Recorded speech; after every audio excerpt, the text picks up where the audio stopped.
কিন্তু এখানকার রাস্তাটা ভাঙে। দেখো কত উপর থেকে আসছে ভাই। আসলে ঝর্ণার ভিডিও অনেক করেছি, তবু দেখলে যেন মনে হয় একটা ভিডিও করে রাখি, বুঝলা? কারণ এটা ভিউ দেখলে মনে হয় এটা ভিডিও করি নেই, তাই করলাম। আসলে কি বলবো তোমাদেরকে, অনেক সুন্দর একটা গাড়ি R15 অরিজিনালি, দাম নেই, পয়সা নিলেও এর কাম আছে।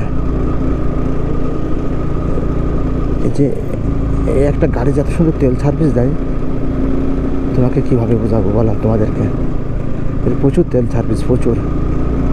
আমি মাঙ্গান শহর পার হয়েই আমি চেন রাইল দেবো, নাহলে সমস্যা হচ্ছে আর কি। মানে অনেকক্ষণ দিই নাই, চেনে অবশ্যই দেওয়া উচিত, কারণ এর জার্নি হচ্ছে চেন যদি ভালো থাকে গাড়ি চালাতে ভালো লাগে, তাই আমরা অবশ্যই চেনের যত্নটা আগে নেব। মানুষের কাজ শেষ।